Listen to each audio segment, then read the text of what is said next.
with this bill. Madam Speaker, as most of my colleagues have pointed out, cotton sector for many years was very instrumental in our foreign currency, foreign exchange earnings. And also cotton is one of the crops, cash crops that is grown across the country, from northeastern to Nyanza to central to Rift Valley to coast.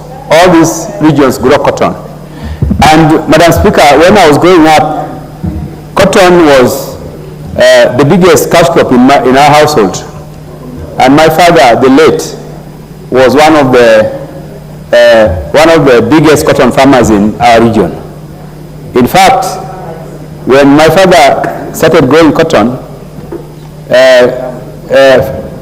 loan facilities were available from AFC.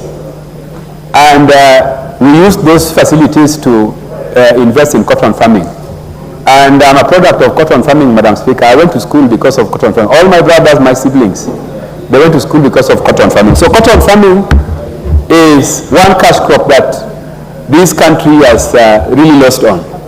And I think this bill should have come from the government, not from private members. Madam Speaker, the bill which is here to revitalize the cotton sector has very many important chapters in the bill, which I wanted to comment on. One of the most important chapters in this bill is the fact that this bill is giving county governments the biggest role in cotton farming. Madam Speaker, as you are aware, agriculture is devolved, and we can never legislate on agriculture without input from the county governments. And so the role of the county government in this bill is prominent, and I want to add county governments. Most of our county governments are moribund, are ineffective. Most of our county governments are doing nothing, and the fact that this bill is actually outlining what their role will be is something which I want to appreciate. Like, for example, the bill is giving the county governments, showing them what to do, forming groups up to the ward level, and also registering farmers and the SACCOs. Madam Speaker, serious farming cannot succeed if farmers are not organized. And this bill is seeking to organize farmers into SACCOs and into groups so that they can be involved in progressive farming that will also help in giving the focus that is needed for cotton. The other thing which I want to appreciate in the bill, Madam Speaker, is the fact that the bill is also seeking to make it easy for the investors who want to engage in processing of cotton to be licensed. The county governments have been given the mandate to license processors, and this is going to be very important. Madam Speaker, there are some areas like where I come from in Siaya, where we are cotton farmers, but we don't have any processor. We don't have factories that are involved in processing of cotton. And this makes it very difficult for our farmers. They have to transport all their cotton all the way to Thika, where the factories are situated. So the fact that this bill has identified licensing of cotton processors is something which I also appreciate. Of course, the formation of the board that will strictly be involved in supervising cotton business is also very important here, Madam Speaker. Right now, cotton matters are being handled by a association known as AFA. AFA does not have network on the grassroots, and they are based here in Nairobi. And they are not really putting more effort on cash for farming. They are actually more concerned about other food crops. So we are as a country, we are losing on this very important crop, which is very, very important. Madam Speaker, if you go to countries like India, one of the countries that developed their textiles industry is because their cotton sector is very advanced.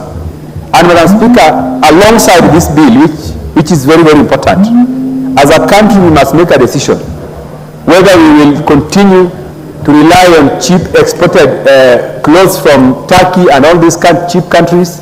This is something which the government must make a decision on. And Parliament must also play a role. If we are going to revitalize our cotton sector and textile industry, then we cannot love these clothes from China, these clothes from China and from Turkey. Even in this house, Madam Speaker, if you ask the members here to stand up, everybody is wearing clothes from China and Turkey.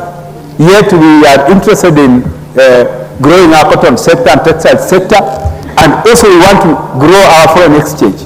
Madam Speaker, you are aware that our Kenya shilling has been weakening against all foreign currencies. It is weakening because we have allowed this country to export everything, things that we can do from our own cotton farming. If you go to India, example that I like to use, the Indian rupee is always strong. It doesn't fluctuate because you are not even allowed in India to import these clothes. You have to dress using Indian clothes from Indian factories. So, Madam Speaker, there are some issues which we need to make as a country, and if we do not make them, I still think that we will not be able to succeed in revitalizing the cotton sector. The other thing, Madam Speaker, is that, and this is something I said recently when we were going through BPS, that, Madam Speaker, in this region, the East African region, Kenya is now a net importer of everything. We are importing even small things that we should not import. We are importing things from Tanzania, we are importing things from Uganda, we are importing things from Ethiopia. These countries used to export things from us. I see. So we are doing very badly, Madam Speaker. So this bill is timely, and I want to urge government that this bill, you should take it up so that you can run with it. So that immediately this bill is passed, you run with its implementation. Because again, we can pass these bills here, they become laws, and they are not acted upon for the benefit of the people of Kenya. Madam Speaker, as I conclude, I want to say that the board, which is being proposed here, that would be formed to take care of the cotton sector, the board must not be political. The government has a tendency of using boards for political ends. There are some people who have been appointed to board that, Madam Speaker, are clearly incompetent. Madam Speaker, there is a board that I'd like to talk about, the board that is supposed to clean Nairobi River. Madam Speaker, Nairobi River Board has people who are not even going to school, Madam Speaker, and we want Nairobi River to be cleaned. So if we are going to revitalize cotton, and we have an option of a board to take care of that cotton, then that board must be composed of people who understand cotton, not people picked from the streets, not myself who has failed not, for example, somebody who has contested in a political seat and failed, and now they are being given positions. We must utilize our skilled labor in filling positions of government if we want results. Madam Speaker, I conclude. Thank you. Thank you. The Honorable Gladys